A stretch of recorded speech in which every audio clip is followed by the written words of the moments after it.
Hi, I'm Dean. My question's for Winston.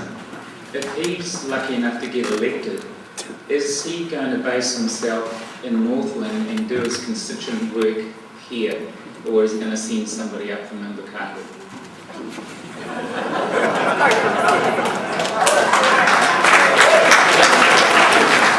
Very good try from the National Party, but it's bound to fail, mate. I have a house in this electorate and I've had it all my life. The second thing is, I have an office in Whangarei, and now I'll be able to move offices around in Dargaville, Kaitaia, Kerikeri, Kaitaia, and places like that in Wellsford as well. We'll have the firepower to do that. The real issue, sir, that you're trying to attack me for is that you think I don't want to move to Northland. And let me tell you the great pleasure of this. I was always coming home one day, and now I hope to come home earlier, thanks to the National Party support.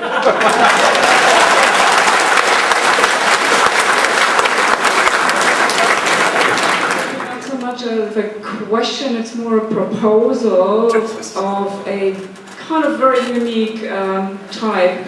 I would like to send the candidate, the successful candidate, to Wellington with the proposal to trial a basic income in the far north, in Northland.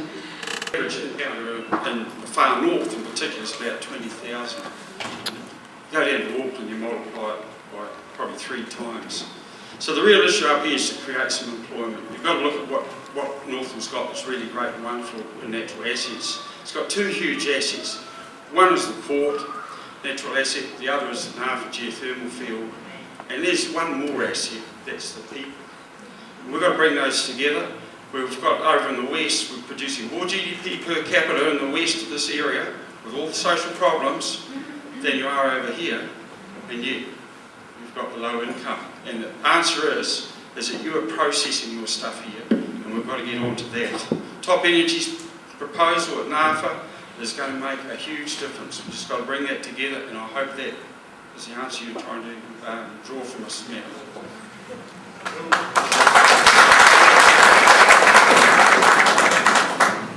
Kia ora tātou. The employment issue, especially for our youth, is what we want to focus on. And the greatest asset that we have up here in Northland is our stable environment. Because we don't have all of the seismic issues that they have around the rest of the country, we need to invest in that and protect it. We need to make sure that it's there generational. We need to invest in it with the new technology of today. Primary produce is great, it's been there forever, and it will be, as long as you look after your rivers and your grasslands and you don't kill it and overgraze it. Mining, toxic mining, that's a no-no. Our topography is not made. We're not like Australia and America. You can go and pillage, and you can go and dig massive holes in there and think that the income is going to stay in here. Now you've got to think about new technology, and you've got to think about the world is decreasing. We're getting smaller and smaller. We have contact all around the world right now. We're not just the far north. We're right in the middle. It's all about the energy and the understanding and the capacity of the intelligence of this community, and taking that and turning that into a product. And our children that are up in here, they're exciting, they're awesome children, but they're going away and they're making some other community rich. We've got to turn that around. I think a good question really, because it gets to the heart of it. There was a recent report that Northland Inc. put out about Northland economy. And it said a lot of things, but there was one thing that screamed out of that report, and it was the one thing that really needs to be heard, and that is in Northland in particular, the tremendous waste of human capital. So that means people who are not productive have been able to enjoy productive lives, and that's what, as I said, drives ACT, is to promote prosperity. Key to it is education. You know, I mentioned the 4-point plan, but welfare for reform and then education. And what's so important about education is that in the last 10 years, 1.5 billion people in the world have come out of poverty. So that means they're now not living in fields and growing crops, they're actually out making stuff. They're building cars, they're building our utes, they're making our televisions, they're doing all the sorts of things. So low-skilled jobs are disappearing left, right and centre around the world, and that's what's going to happen. So for our people to get jobs, they need to be high-skilled jobs. We need educated people. So that's what it comes down to.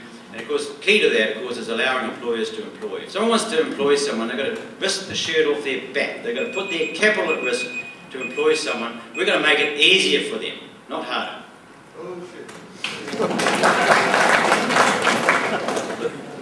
I currently drive around 1,000 kilometres a week around the north. I see many opportunities everywhere I go, from underutilised lands to people going up to Cape Reinga on the tour buses and coming back 4 or 5 o'clock in the afternoon absolutely stuffed. There's an opportunity there to keep them over for more days and give a depth of experience that they can't get anywhere else in the country. The report that my fellow candidate pointed out before shows a range of opportunities that we have here, from tourism, agriculture, horticulture, sustainable energy development, the Nafa geothermal field opportunities around there in terms of an industrial park, and mineral and oil opportunities as well. They are all areas that I would actively pursue to look at opportunities for economic development, investment and growth, leading to greater wages and a more prosperous Northland.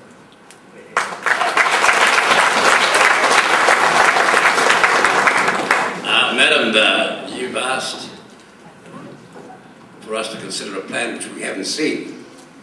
So I can't comment on that. You didn't ask a question, so I can't answer that. But if after the election you want to talk to me about it, I'm entirely happy to give you an hour of my time to try to understand it. And that's my National Party friend down there, John Key, you know, lives in Parnell. That's miles away from Helensville's electorate, and you never complained about it, did you?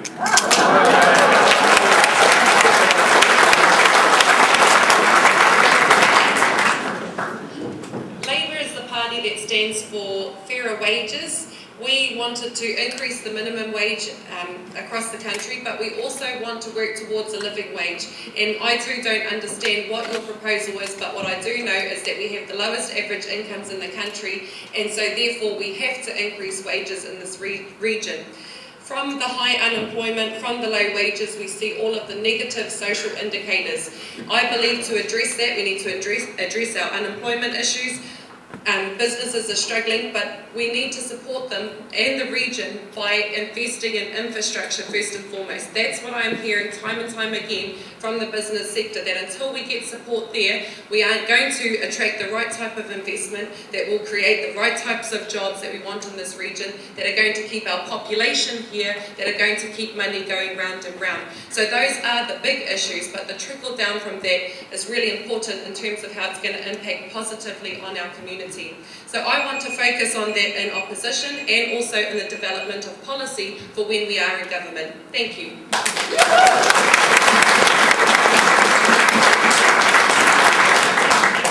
You heard Joe and a couple of the other candidates talk about the Nafa geothermal field. There's a big expansion project planned.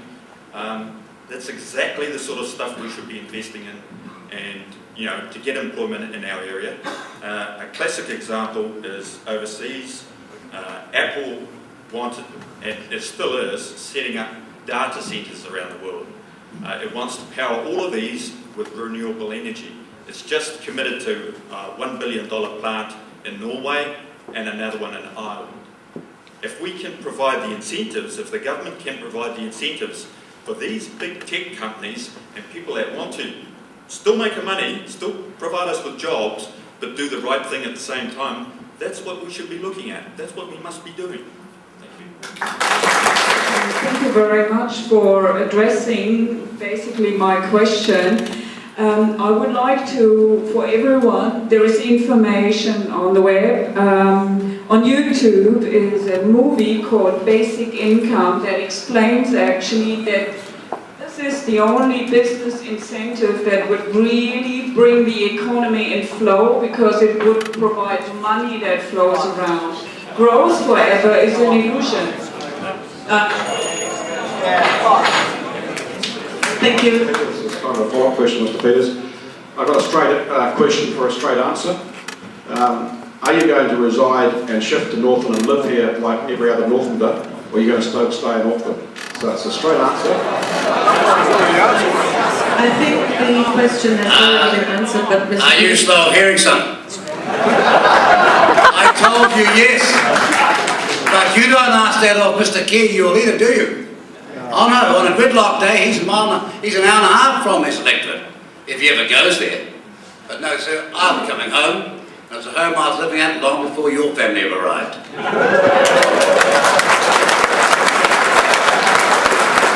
G'day. My question is actually going to be about the inspiration of being a leader, because I don't think we do have enough inspiration, and I think we have an enormous amount of seriously challenged youth in the north who need exactly that, and they don't need bullshit talk about that you will have enough money to fix the roads, because you haven't got close to anything like the money our roads needs. And a few bridges aren't going to sort it. I drive the roads all of the time. It's a nonsense. So I really like the cut of your jib, Willow. I want to give you a chance to speak to exactly, because you're a woman from Moriwa, and you're going to understand the challenges of the youth in the north. You touched on it lightly, but how are you going to inspire the north to aspirational ideas, rather than just suggesting that a few bridges might sort it and maybe a few jobs? Is there anyone suggesting to any people that they can create their own jobs? Thank you. Thank you for the challenge to try and inspire you tonight outside of the issues that I've identified around unemployment, infrastructure, but I also mentioned vibrant communities. We have a very high youth population in Northland and a very high unemployment rate, so we have to do something about those issues that I have identified. But what we also need to do is invest in and work with our youth. We have to provide them with the best educational opportunities. I mentioned my husband is a school teacher. That work is so important in terms of our youth, yet they are so under-supported. We need to support our schools more to make a positive influence on those young people's lives. I do work in the Whānau North District Council with various youth organisations, with Community Board member Doug Turner here. We've sponsored a number of groups that are doing things in our communities who are helping our children out. I want to work with our youth to identify what it is that they want and need and involve them in the process. It shouldn't be up to us to determine what it is for them. I want to work with them to determine what it is for all of us. Thank you.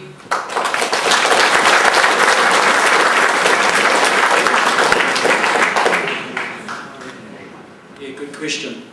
I think inspiration comes from leadership, comes from being role models and having the courage to get up there and do something. And not just do something that you're good at, but do something that's challenging, and do something that can take you out of your comfort zone and put you into an area where you're not the majority, put you into an area where you're not the cleverest or the smartest or the fastest, but put yourself into an area where you're just an average guy, but you have a huge amount of passion to make a difference in your community, and just show them through your sheer passion and through principle and just your love for your community that you can do something great. You don't have to be somebody special. You just got to do something special. That's what our youth are looking for. There's not many youth in here today, but the ones that are here today, they show huge promise. And the ones that I've talked to, there's 5,000 people who haven't registered on the general roll since the by-election, and of those 5,000, 90% of them are under the age of 24. And if they are dislocated, they don't want to be a part of this process, or they don't want to sit in here with us and find out what it is we're going to plan for their future, then maybe the problem is with us and not with them. Kia ora.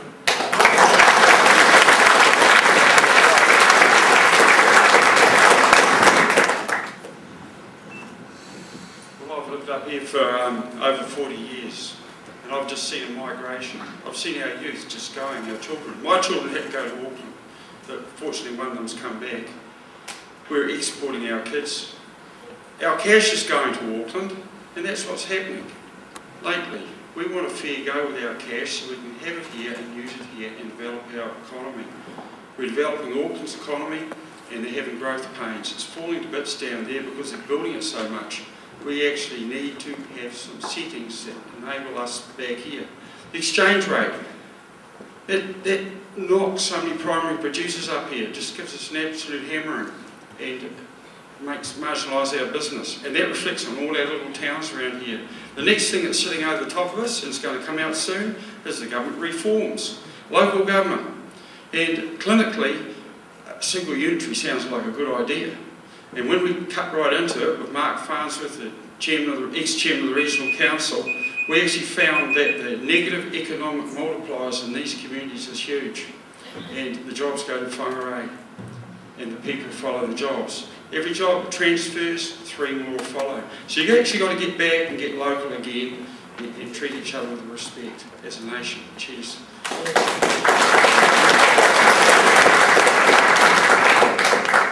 Ladies and gentlemen, I was a boy in this part of the world, in this electorate. The Minister of Labour knew every unemployed person, because there weren't 29,000 or 2,900, there were only 29.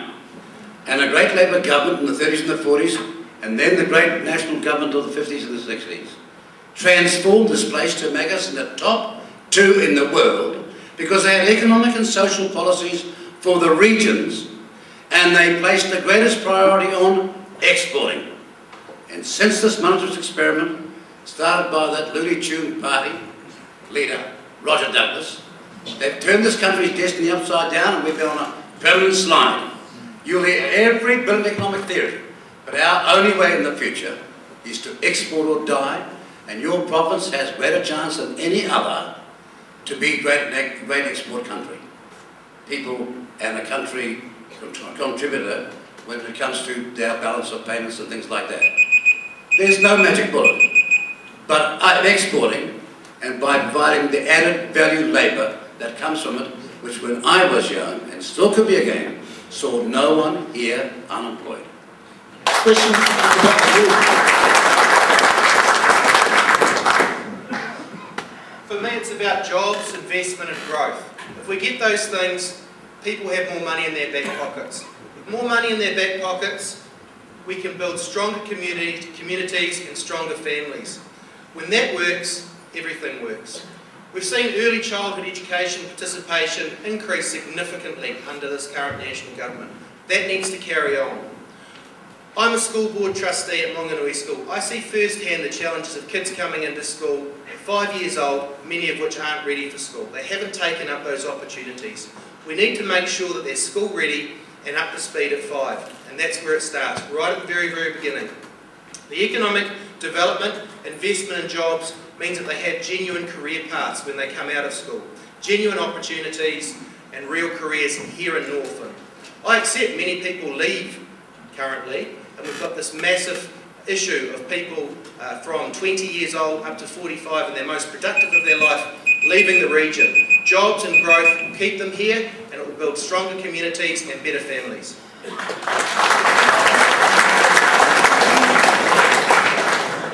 One of my favourite things is driving in the morning at 7, 8, it's all crisp and clean and fresh. And there's all the children on the side of the road waiting for the bus, you know, and I just see hope.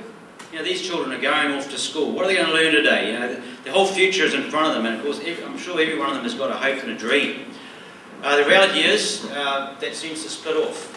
There's youths that are doing, you know, I've great faith in youth today. I think they're switched on. I think they're more aware than we were, and I've great faith in them.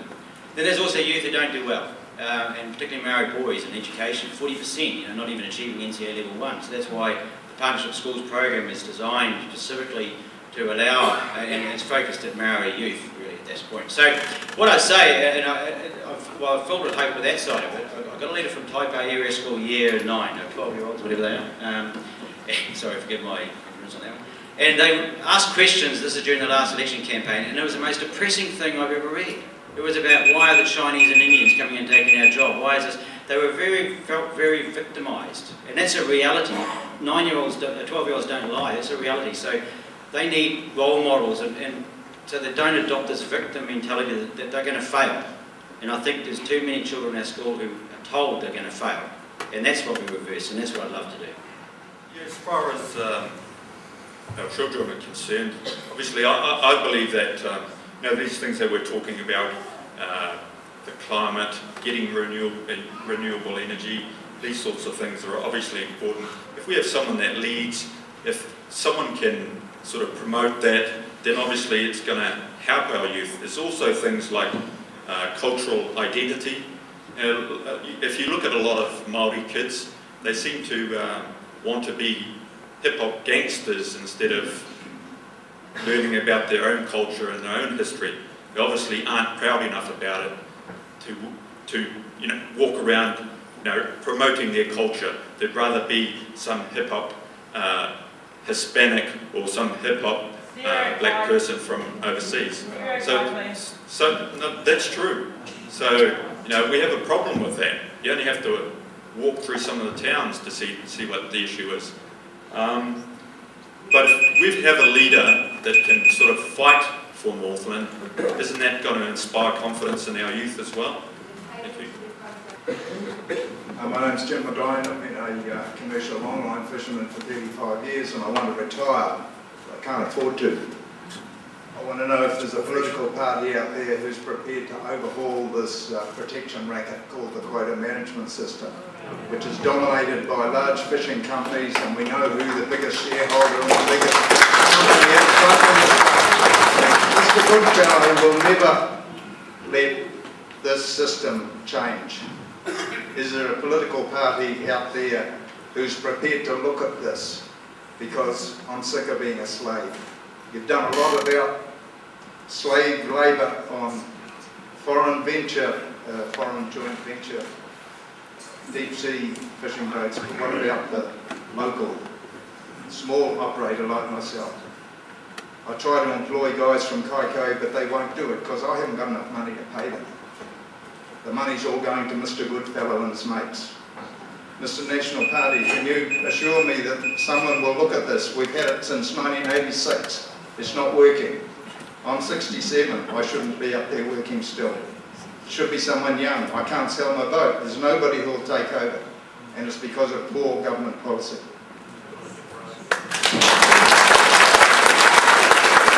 My two girls I spoke about earlier to be able to come out and catch their snapper like I do now. So I care about exactly what we're talking about. What's important is that the management system is effective and it works. It needs to be scientifically based. It does not work. May I finish? I see many longliners working up out of Doubtless Bay and they catch many fish. I've seen the Lee fishery guys coming up and getting a significant premium for their fish from Longline Corps. Look, I'm happy to have a conversation and look at your issues outside of this and afterwards, so to understand exactly what you mean in terms of how it's not working for you. $5 a kilo quota lease to the quota owner, $2 to the fisherman. Right, well, happy to have a conversation and better understand your particular predicament. Sir, I'm sorry that it's not possible for me to answer the question you've asked in 1 minute. But I certainly can answer it because I watched it there, this disaster from the very beginning. It was the first transfer of state assets. They took this asset, this gold that's going through the sea in this country, and they sold it off to private interests. Now, some people here opposed it back then, and I'm one of them. And when you mention Mr. Goodfellow, what you're talking about, of course, is the fact that we don't have the New Zealandisation of our resource. We don't have the added value of our resource. You've got foreigners catching the stuff, you've got foreign crews, foreign boats, carrying it in China and delivering it to our supermarkets. And some people in this room tonight, my National Party colleagues, think that's smart business. That's what this election's about, sir. I'd like to answer your question, I can, but I certainly can't in 1 minute. My dad was a crane fisherman in the 60s, and the quota system ruined him. We had a system under Tikanga Māori that worked well, and we were all living, and we had like 8 boats all in one little bay in Aipara. We were living and we were fine until they introduced the quota system, and some guy who didn't even know how to line up a boat and put it in the water, he went and bought the quota system license, and all of a sudden he had the control over all of the fishermen in our community, and it ruined us. So I absolutely did not agree with the quota system. I see there was a story over the summer where they had all the speed snapper in the oceans out over here, hundreds and hundreds of it floating around in the bay. Nobody knew where they come from. Everybody actually knew, but nobody said it because there was no proof. But everybody knows was those big ships out there who filled up their freezers, had nothing, no room left. The snappers that they dumped didn't have as much value as the small ones that are lucrative on the export market, and so they threw them overboard. Where is the management in that system? There is none. There's also the issue is with the foreign control upon our quota systems under TPPA and every other system that comes in and takes all of the best food, all of the best product, and takes it out of our fridge because this food should come to our families first. and it goes overseas, gets sold to the highest bidder, up in the northern hemisphere, and all of the profits come back down into the government, and you know that trickle system of the money? Yeah, it doesn't trickle. It ends up mainly in the top dogs, and they get all the money, and we get sardines from Canada. I have some experience in this area. My grandfather was a fisherman before the introduction of the quota management system, and it ruined him as well. I also worked for Te Ohu Kaimwana, the Fisheries Commission, for a number of years. Iwi were given a settlement which no longer has the value that it once had. It is now actually quite difficult for them to manage that in a way that it actually gets some return for them. I agree with you, there is a real issue with the fishing by foreign charter vessels through joint ventures and other things in terms of that quota, and the fact that they can pay such small wages to their workers, which we allow here in New Zealand. Also, I don't believe it's working in terms of managing the resource in a sustainable way. And we've looked at some of the species in which they have increased and decreased the catch limits on them. We watched a number of documentaries over the last couple of years in terms of the bycatch that has just been thrown away. I don't believe the system is working. I don't believe everything that should be in the system is in the system, so the system needs reviewing. I'm not going to talk specifically about fishing and quota. I'm going to talk about the model. Because this model, you've heard the criticism of it, is the model that's going to be applied to water allocation. And you're going to know all about it. Our Māori people accepted that the water was a common until our government decided to sell power stations. They accepted it. And now they said, mate, if you want to clip the ticket, we're in there too.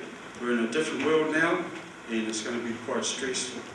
The other thing to do with this model we've got, and that's in the Focus Party, we talk about wanting equivalence.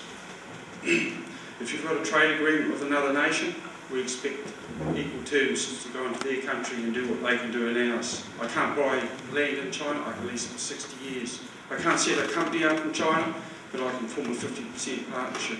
All around this area here now, we're seeing our land being sold for a dairy factory. Okay, sold, gone. Now I think we need equivalence. We've got to go back and look at those trade agreements and get some balance, and thank you. Aren't you, sir? Well, the Act does support tradable rights as a good way to manage a resource. So when you've got a resource, water or fish, something that's common, managing it through tradable rights, we believe is the best way to do that, to manage the resource. Now, obviously, the issue here is how you manage it, and you have issues with that, and I understand that. So no one's proposing an alternative, and I think good ideas do flourish, and I would suggest, being a man on the ground, that this is the idea to put forward those proposals, because maybe it is a time for a review. But the other thing to look at with your business, you want to retire, you want to make more money, you want to make your boat more profitable. Well, do you really like an emissions trading scheme which is making your fuel dearer? Do you really like regulatory employment laws which are making your employment situation more dire? Do you really like regulatory impacts on health and safety? They are prosecuting widows when their husband skippers get killed in a fishing boat. You know, how terrible is that? So you've got a bureaucratic imposition. If you own a company now, you're up for a $600,000 fine which you can't insure against. So I'd like to make your business more profitable. I think you can do it a number of ways. Manage a quota, but also look at who's driving up the costs in your business. And it's the pollies, mate. Yeah, I have to wonder about the quota management system. I've dived out here for animals actually for over 40 years, and actually know Willow-Jean's grandfather, saw him out there fishing. I have to wonder how well it's managed, because when I dive, it's the fish life is far smaller. The vast schools of Trevally, they used to swim around Cape Breton. Most of them are gone. The structural changes, the kinna that used to be in balance with the amount of fish and prey fish that ate them, doesn't seem to be happening now. If you dive anywhere along the coastline, there are a number of kinna barrens. This is where there's not enough predation on the kinna and it explodes out of control. We see that all along the coastline. So I have to question, we obviously need a review of the quota management system to make sure that it's actually working, because my eyes tell me that it's not. Thank you. My question is primarily for the National Party candidate, but I'd also like to hear the opinion of the other candidates as well on this particular issue. The director of the GCSB has announced that there is mass collection of data being imposed on New Zealand citizens. This is on top of the recent revelations with regard to the mass surveillance of our Pacific neighbours. The Prime Minister has a difficulty with this, and in fact he has told the New Zealand people via the New Zealand Herald this morning that he doesn't know what mass collection means. His actual phrase was, he didn't have a clue. Now I'd like to ask the national member, the wannabe national member, do you understand what mass collection is? And I would like to know what is your attitude towards it and to the imposition of deep state on New Zealand citizens. And I'd like that question also to be addressed by the other candidates as to how far this surveillance state is going to go and what they are going to do about it. Thank you.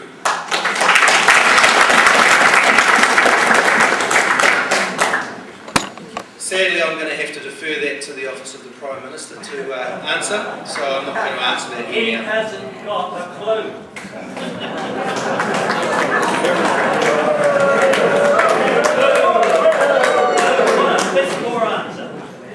You're right about that.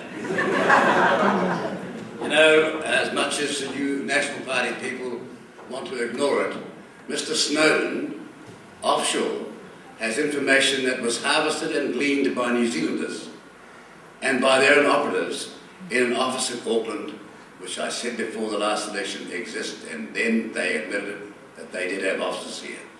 And it's no use defying gravity on this matter. And Mr. Key is using different phraseology, you see. In walks the head of the GCSB and talks about mass surveillance, and he says, no, we're not involved in mass collection. See what I mean? It's different words. But this is the same guy that headed the GCSB, he's the Prime Minister, the Minister in charge of the GCSB, Minister in charge of the SIS, and he didn't know about a raid going on in his own electorate. Now, no Prime Minister, I don't care what your politics are, but I was an acting Prime Minister, and I know exactly what surveillance we get, and I just know exactly what the sign-offs we get. Look, I can't answer questions so complex, so briefly, but I'll try to. You can't, when you sign these documents out, you've got to know. And anything less than that is grossly irresponsible. And having been there in the past, I know every former deputy or prime minister, foreign minister would believe that this guy had to know. Everywhere in our Commonwealth, they would think the same thing. And really, you know, with the greatest respect, mushrooms and bull dust won't cut it anymore. I've been labelled in the newspapers some activist, environmental, some body activist from time to time in local papers. So I know exactly what that's all about. What that's all about is control. Now, they don't like guys like me who get to stand up and share dialogue with you about freedom. And that's what John Key is trying to take away from you, is your freedom. Is your freedom of rights, your civil rights, to go about as you do, as you please, because you're a citizen of this country. He's done so many crooked deals overseas, he's got all of these enemies coming on us, that he has to go and employ spy agencies in case one of you are from the Taliban, or one of you is from over in Iraq. They've got to get all of these national governments to come down here and investigate on you, because the TPPA, the GCSB, that everything that's got an abbreviation, that's all about control by this national government. You know, if you want to have a look back and wonder where you can get an example like this, look up the Stapo, look up the SS, because it's exactly the same scenario. So, can I answer the second part of your question, which was where this is going to end up? I think all of us, many of us here, have read books by George Orwell. That's where it's going to end up, people.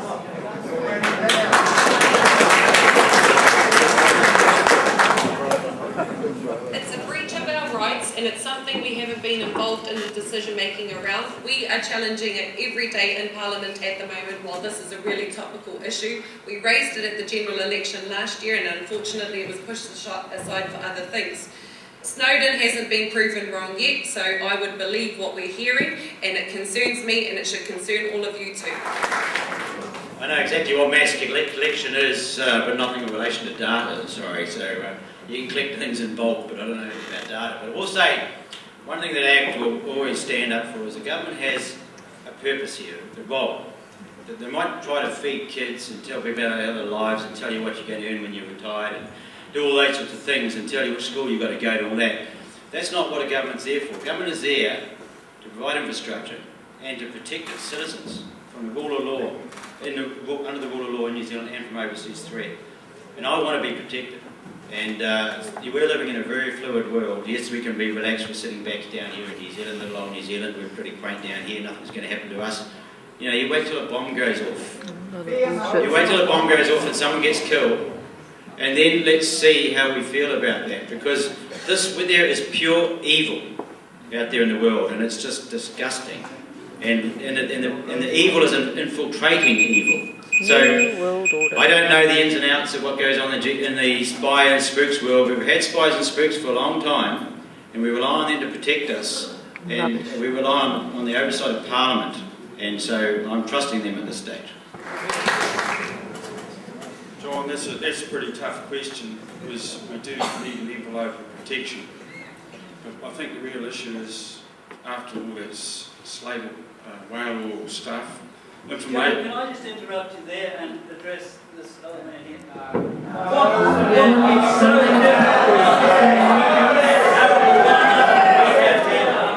The world has had problems like this.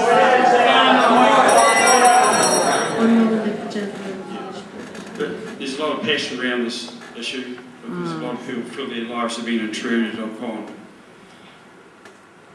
But we've lost as a nation this honest credibility in what we thought was honest John. He's actually lost a bit of his tone, and you know, there needs to be at the highest levels in the government that people need to have confidence in it. We've lost that.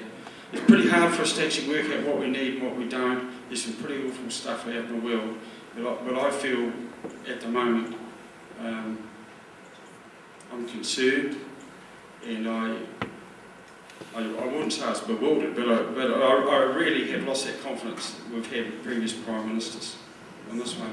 I think you've got the greatest natural leader in the country leading the country at the moment, and people have thought that, but I think that's changing, and you just got to be straight up with people. Cheers.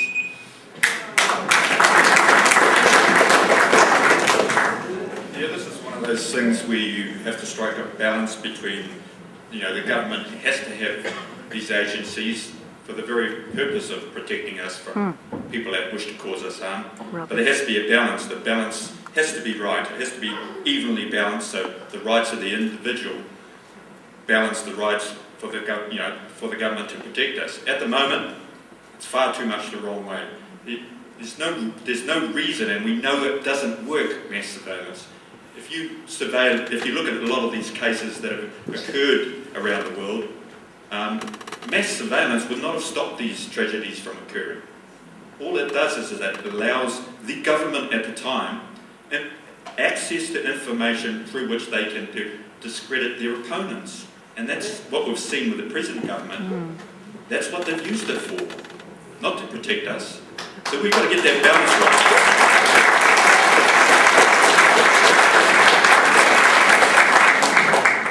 Question number 47. Directing my question to Mark Osborne, Willow-Jean Prime, Reuben Grieve and Winston Peters. What have each of the candidates achieved for Northland, and give us 2 specific achievements? I personally, remember I'm a private citizen, I'm not an MP, so I'm not a listed MP who's been able to over the last 40 years to do something in Parliament for you. But what I've done for Northland is I've been a self-employed person since the age of 22. I've employed people, so I can't count you the numbers, but it's probably almost 100 people I've employed. in the time that I've lived in Northland, so I've given people opportunities. I've also produced 3 children. Well, me and my wife, of course. And they're just fabulous kids. And they've gone and they've taken Northland out. One's in Christchurch, one's in Auckland, the other one's back in Whangarei. But they've taken Northland and they've infiltrated around the country. And so I'm pretty proud of that. So that's what I've done for Northland. I've been an employer. I've paid lots of rates to that blessed council. I've paid lots of tax to that blasted government. And I produced 3 fabulous children. I think you got the cart before the horse. Usually it goes like this. You vote the person in and you expect them to perform, madam. You're not listening. Look, you expect the person to perform that you vote in. I was voted in by the people of Tauranga. They don't have 1 free bridge, they've got 2 free toll bridges. Alright, 2 toll bridges. There's 2 bridges toll free. They've got the hospital upgraded. They've got the airport sold back to them. I'd sold it back to them. Owned by them today. They got more highways with the letters of the alphabet than the alphabet itself. Right? Oh, no, don't have you, Maggie Barry. We won't have you shouting out. You don't vote in this electorate, Maggie. And you can't hack it in Parliament against me. You can't do it in Kerikeri either. This is like taking candy off a baby. But you put me in, and I've already shown you what I can do. In the panic of these people, they're promising you everything. And we're not going to change the government, ladies and gentlemen, but we are certainly going to change the way they think about you and treat you. The proudest contribution that I've made to Northland is one recently, and that's my daughter Hihana.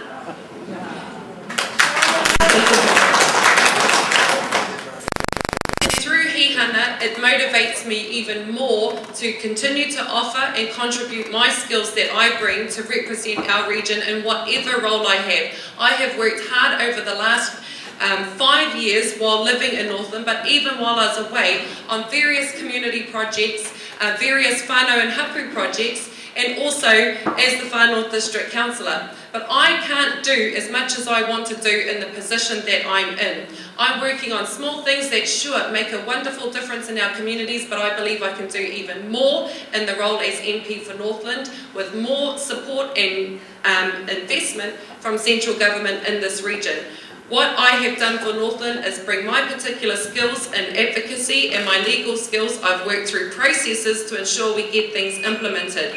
And while there are all these promises dropping out through this by-election, perhaps we might get one from the Minister of Education to save our pool in Kawakawa, and then I can say I have completed that too. Thank you.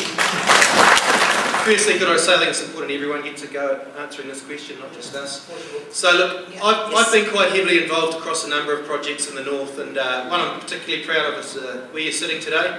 The roof above you, I raised $250,000 to put that on, and another $50,000 for the air conditioning and other elements. Also in Kaitaia, through the Te Ahu Charitable Trust, a $14 million facility, I was significantly involved in raising over $5 million towards the construction of that particular facility. I've been involved as a Far North Coast Guard rescue operator and raised money for a new boat up in Doubtless Bay. And also we established the Monganui Waterfront Festival and run the information centre in Doubtless Bay. So I've got quite a wide range of areas where I've had an input so far, and I'm very much looking forward to taking that forward across all of the communities of Northland to make a real difference if you select me as your Member of Parliament. Hey Sally, the only thing missing from that staged question was the bunny rabbit out of the hat.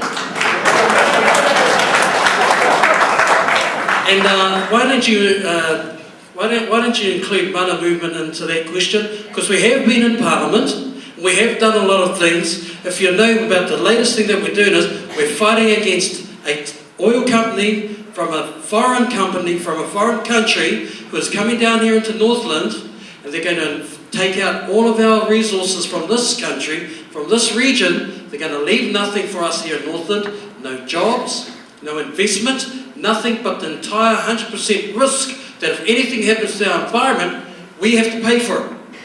Mana movement is fighting against that oil. We're fighting against oil drilling, especially when it comes to our communities, and gives nothing back.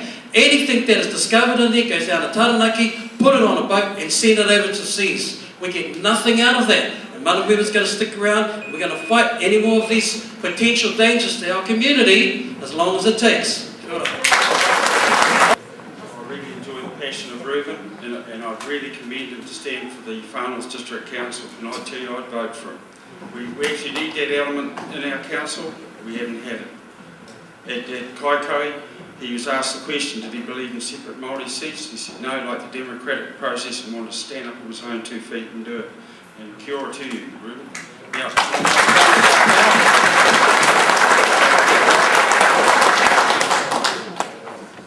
So I'll split the question up. In my private life, I've worked hard. And in the last few years, on our property, and we haven't got that in our pocket, we've produced for Northland $25 million worth of product as our forestry product. Put an economic multiplier on it, it's 100 million. So, you know, we've done our bit to the economy of Northland. I've stood for regional council, and for a specific reason, that was to address the catchment issues. They neglected. They had a budget of $50,000 for river work.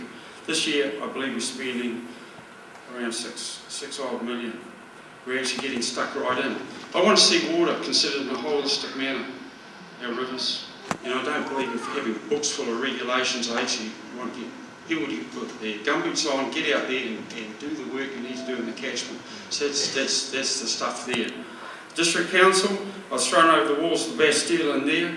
They dropped a terrible district plan on us, just like that, full of regulation. And they decided to launch the first prosecution into Joe Carr. I scratched out a bit of a track for a Hokianga bridge, and they thought that was pretty offensive to their thinking. Anyway, the people threw me over that wall into the council, and I think I've developed some balance and pragmatism. 90 hearings later on that district plan, you got the one now that you're talking about modifying. And I suggest you actually give some thought, and actually, if they talk to me, I'd give them some easy advice on how to do it without tipping it all over. But yeah, I've worked really hard. I get up usually at 4 o'clock in the morning to do my preparation, and I just like to achieve outputs. Cheers. Yeah, hello. I haven't done such great achievements as fellow candidates. I was a policeman for 13 years, worked in Kaukala, so I have served this community. Also played rugby for Kaukala, Mid-Northern, played for Northland. I really see what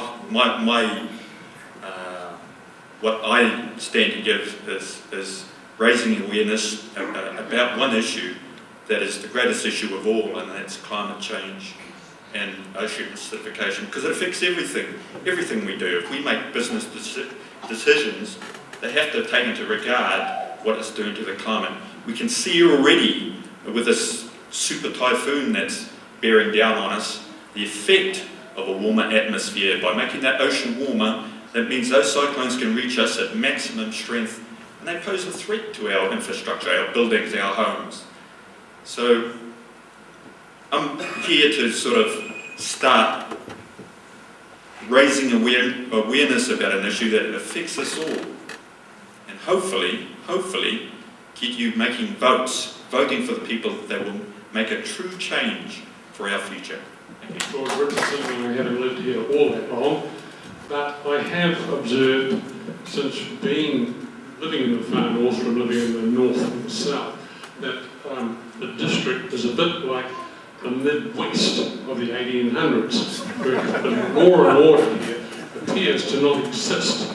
Most of our youths carry pocket knives or split knives, or whatever the fancy word is, and we're not doing anything about the kids. They just do as they damn well like.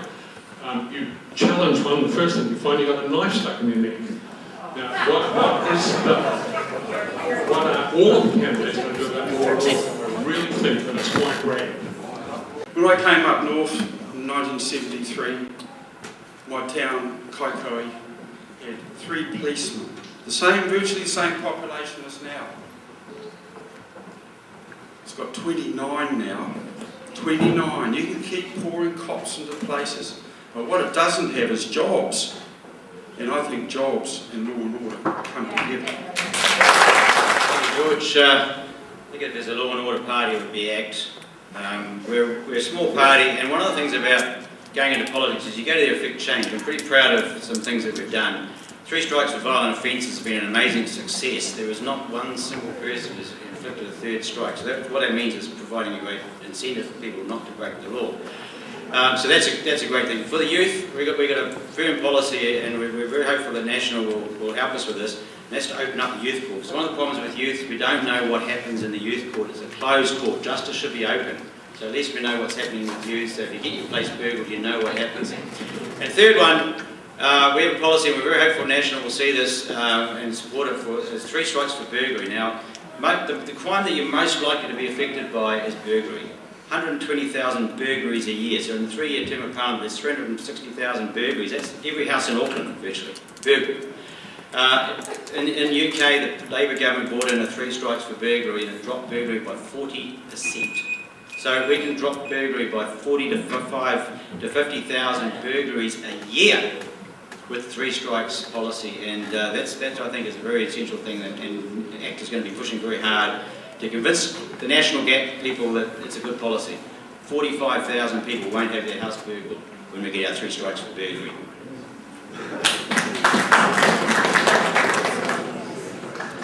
The guy that brought in the 3 strikes in your house struck out himself, you remember?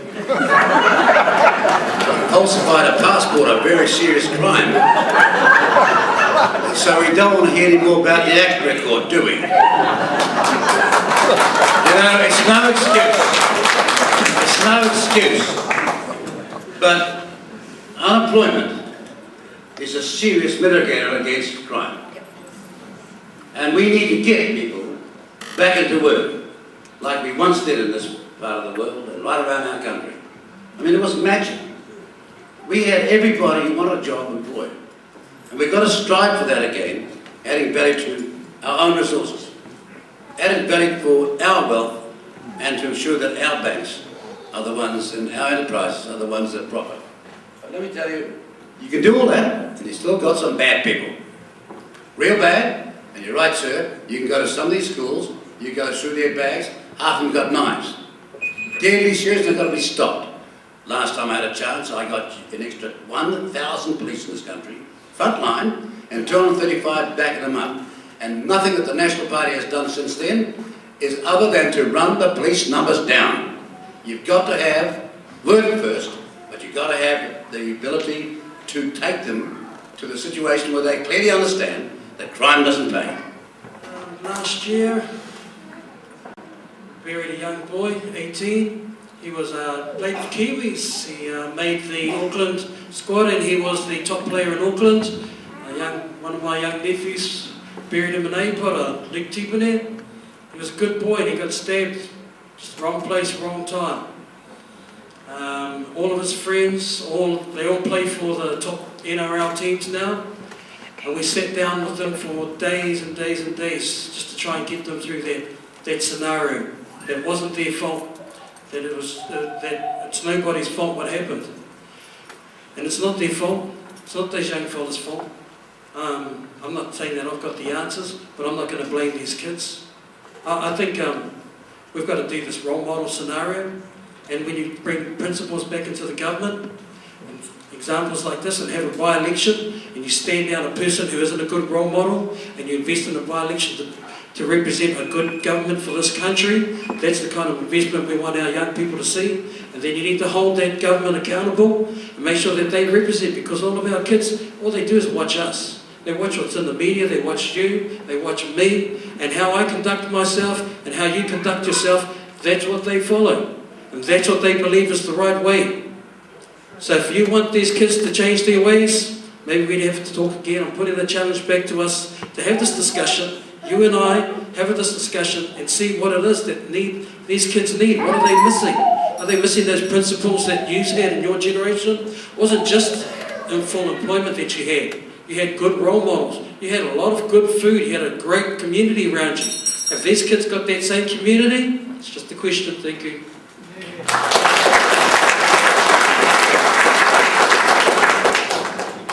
Whilst reported crime is down and tracking down, it's a good start. But we know we need to do more. The way we do more, and I agree with some of my fellow candidates, is create jobs. through growth and investment here in the north, right across all of the communities.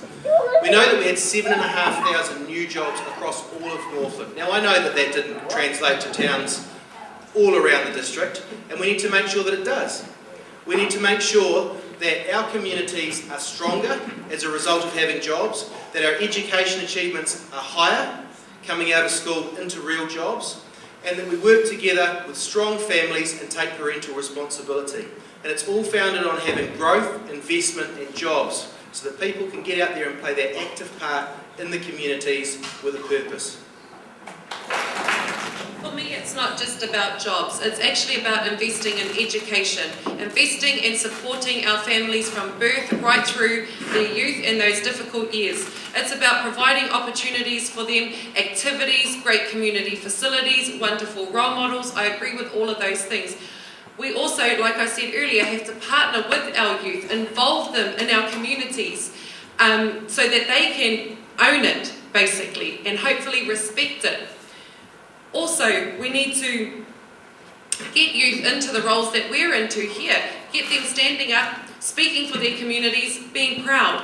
I got asked the question the other night about whether we should be charging children at the age of 12 and 13. Absolutely not. That is not the solution to these problems. They are addressing unemployment, addressing education and other things like that. It's not about simply arresting them, charging them and throwing them into jail.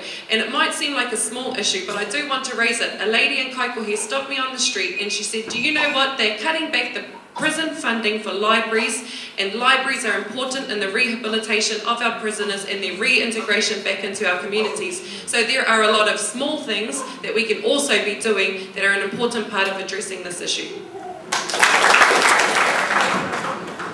Ladies and gentlemen, law and order is not just about the physical violence that terrifies all of us when we're confronted with it or when we hear about it. Law and order also has to do with white-collar criminals destroying the lives of elderly people in the thousands. And we do often nothing about that. In fact, I have seen instances in this country of people getting knighthoods for stripping the livelihoods of thousands of other people. That's a big law and order issue, and don't make any mistake, our young people see this crime going on, and that's a role model they look at. I've been a policeman for 17 years. Whilst I was in the police, especially early on, I too thought that all you had to do was catch bad guys, lock them up, throw them in prison, and problem solved. The more people you lock up, put in prison, the safer the community's going to be. Except it didn't work.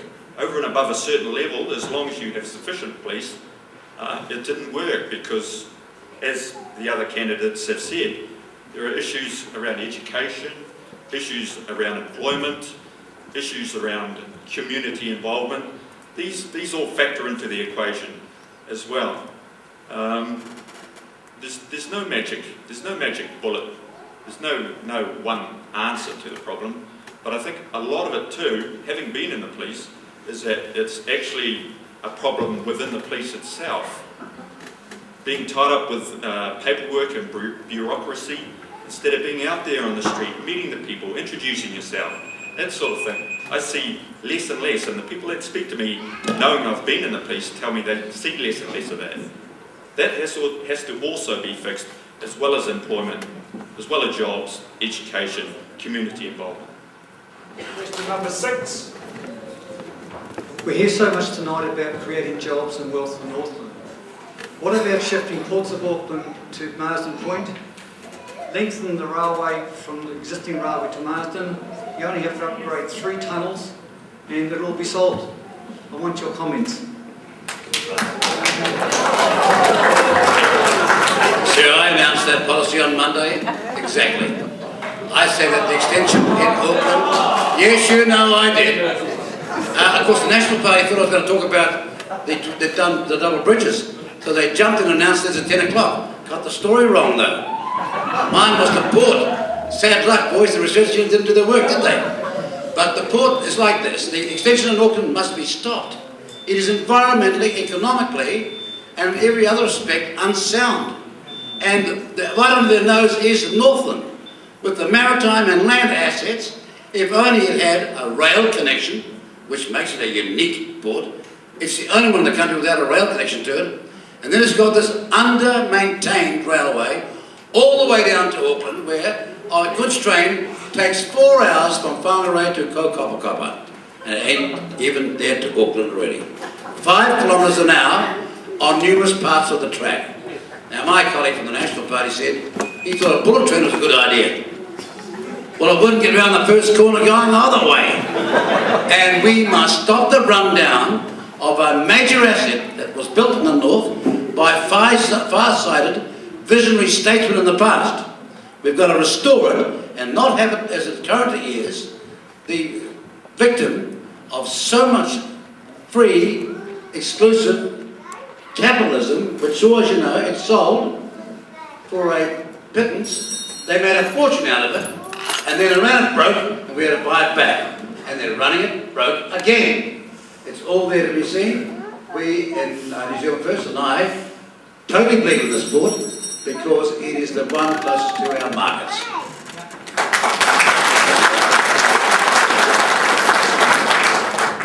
I believe in an integrated transport system which includes good roading, rail and the port.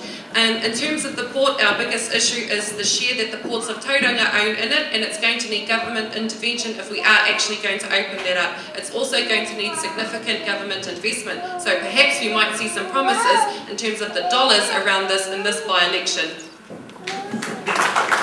G hit it on the head there, Jenny. It's ports of Tauranga own 50% of that port. Northland Regional Council owns 53% of a half share in that. And the previous governments of Northland Regional Council stuffed it for Northland. That's the simple answer. We've got it a bit on the back foot. The rail between the North Auckland line, we need it. We need it badly for strategic reasons. The reasons are if Ports of Auckland closes and if Ports of Tauranga win the day and the port goes to Tauranga, all our producers are going to be in a huge distribution cost disadvantage. It's going to be absolutely enormous. The idea of running a truck from here down to Tauranga is ludicrous. So that rail has got to be saved. National, I can tell you this from the regional council perspective, want to shut it. It's got to stay open. It's got to be preserved. Okay. The Auckland Transport submitted to the regional council just now for the land transport plan, saying it is very difficult for us to let your freight trains through Auckland for 2 or 3 hours in the early morning, suggesting that we don't use it. And what we need is politicians to get out there and actually fight for this line and absolutely go gangbusters to keep it. Cheers. The vast majority, well over 90% of freight and all of the people travel into and out of the north on our roads. That's why we are focusing heavily on the Puhoi to Wellsford extension. $1.75 billion.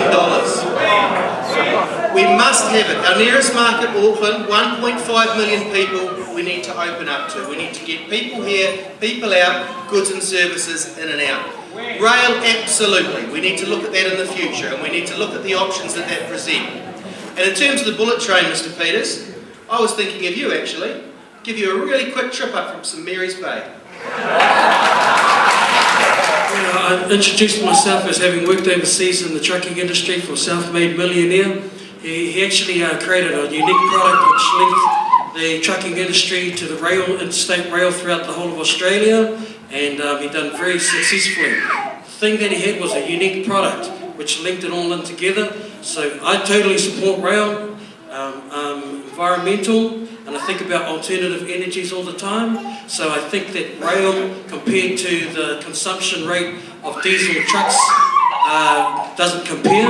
Also, we also want to get our trucks off of the roads so that we can have our roads back for the tourism, etc., etc. But if we could create a rail system that encompasses all industries, including tourism, including connecting the north side, the west coast to the east coast, taking the great work that Focus Pai here is doing and connecting it over to the great opportunity in Hokianga, making it a round road, creating passenger and freight and all of these type of other opportunities in there around a rail system, then you've got a great potential in there. I totally support it. Okay, movement of goods is very, very exciting topic, and it's quite an interesting one. But we need an integrated approach now. I know what's going on in Marsden Port. My son's involved in that development down there, and some exciting things. None of them about rail though. The port doesn't want or need the rail. But port needs to play a part. Of course, it's not about our export market. It's also about where the products go. I've got friends involved in the import business. I think it would be devastating for them if the Auckland port was closed. It would also be pretty devastating for the people who work there, of course, as well. Because the goods would land in Marsden Point and be put on a train and be lost somewhere for a few weeks while they had to get it. Because it's really not efficient to take goods from the port onto rail and then just 2 hours down the road, take them off and then re-truck them somewhere. So it's really not efficient. And while I like the idea of rail, no one really wants to pay for rail, that's the issue. And one thing we wouldn't support is getting motorists, transport users should be paying for roads. Motorists shouldn't be paying for rail. So that's really the key. If you can find someone who wants to pay for it, and if it's a good idea, there will be someone who wants to pay for it, then that's the option. But you've really got to get someone who wants the rail, sees a benefit, and is prepared to pay for it.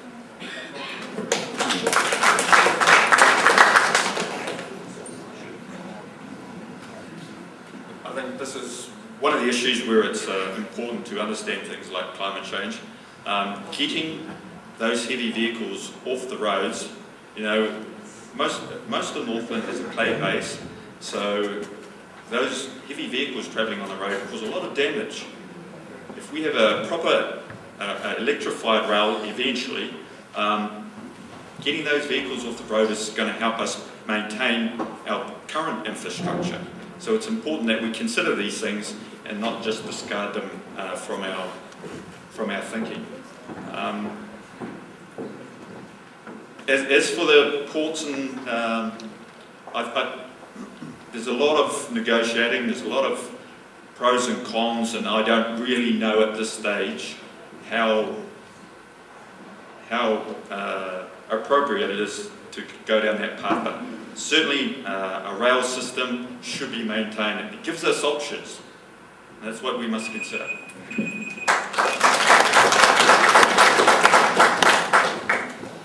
That's the end of the first 10 questions. A lot of people still here, so we'll start with a new list of number 23. Had enough? Yeah.